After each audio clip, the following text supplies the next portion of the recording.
What happens when a former top-secret assassin tries to bury his past from his family, but it refuses to stay buried? Oh, how a loser like him get a girl as fine as you? Welcome back to Favorite Recap. Today, I will recap the movie The Family Plan, a 2023 action comedy movie. Enjoy the story. Really? So sorry, Mrs. Overman. Sorry about the mess. The movie begins with Dan, a top-performing salesman at a used car dealership in Buffalo, New York. Highly skilled at his job, he is well-respected in his workplace.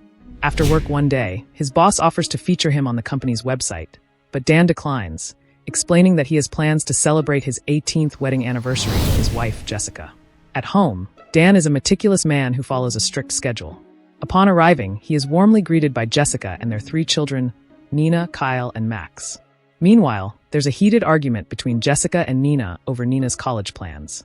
Originally set on attending Stanford for journalism, Nina has now decided to enroll at Southern Iowa University, where her boyfriend, Trevor, will also be studying. However, Jessica does not approve of this and she asks Dan to intervene, but Nina remains firm in her choice. Later that evening, Dan informs the family that he will be going on a date with Jessica and instructs Kyle to babysit Max. However, Kyle has other plans that evening and shifts the responsibility to Nina, who is reluctant. She eventually agrees and goes to her room to fantasize about her future with Trevor.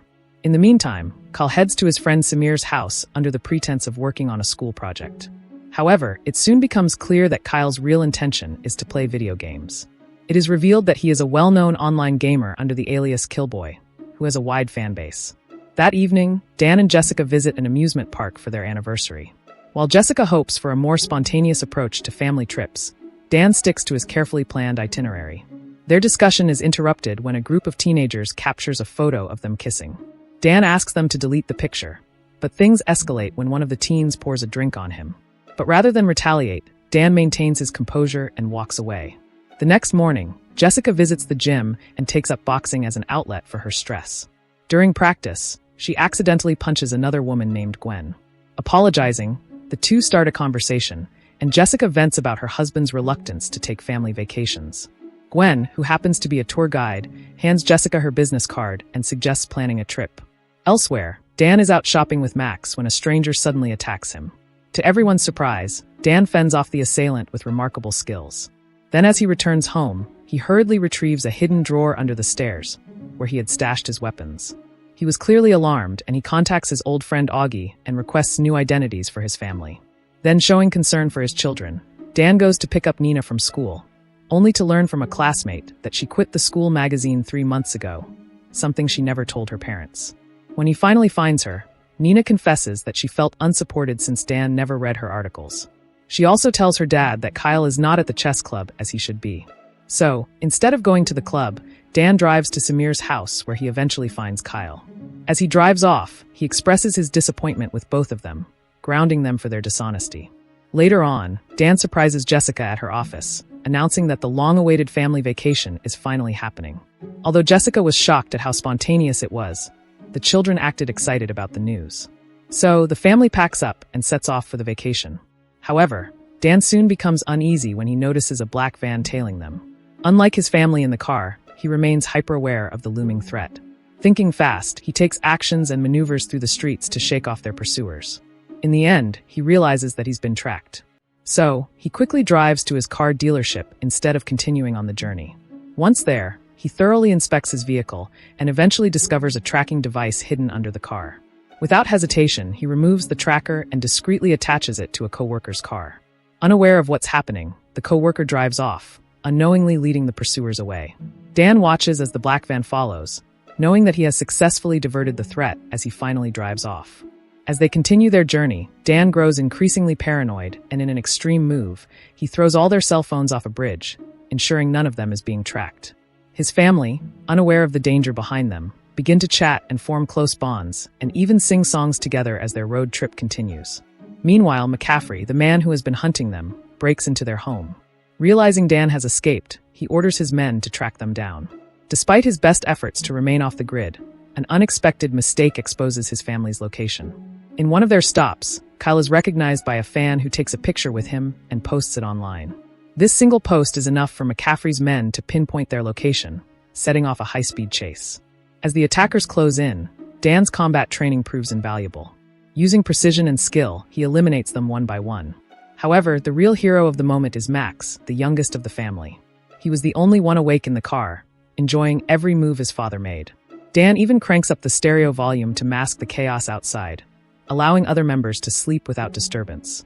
In the end, Dan finishes off the last man with a bang. The sound eventually wakes Jessica, but Dan reassures her that the bumpy ride was nothing more than a pothole. After finding a safe place to rest, Nina persuades Dan to visit Southern Iowa University, a request her parents reluctantly agreed to. While there, they explore the campus. As they walk, Cal tells Nina that he disapproves of her boyfriend, and this openness makes Nina reflect on the changes she has undergone in the past few years. Meanwhile, Jessica tells Dan about her past as a pole vaulter and the injury that shattered her dreams. Dan listens but shares nothing about his own past. Soon, his instincts kick in when he notices a suspicious man nearby. Dan immediately confronts him, as he assumes that he must be one of McCaffrey's men.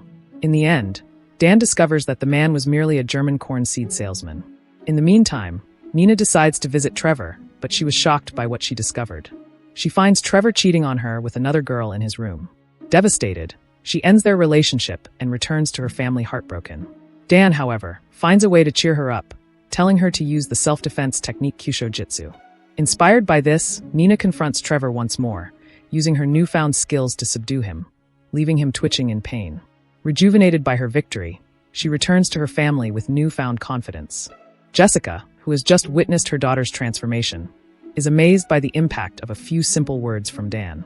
As the journey continues, Nina reconciles with Dan, apologizing for leaving the school magazine and promising to return, and the family bonds continue to grow even stronger as they travel together. After they make another stop, Dan checks in with Augie to confirm if the passports he requested are ready. Meanwhile, Kyle, still frustrated by his father's disapproval of his gaming, challenges Dan to a laser shooting game. After he underestimated his father's skills, Kyle is quickly and effortlessly defeated by Dan. Humbled by the experience, Kyle begins to see his father in a new light. Despite the outcome of the match, Dan reassures his son that he will be there for him as he embraces him, showing his support. Finally, Dan and his family arrive in Las Vegas, and they are awestruck by the splendor of their hotel. As they settle in, Dan wastes no time meeting with Augie to secure the new identity and passports. With his business handled, he takes Jessica out for a romantic dinner later that evening. But before leaving, he warns Kyle and Nina to stay inside the room until their return. However, as soon as their parents leave, curiosity gets the better of them. They take Max and step outside to explore Vegas.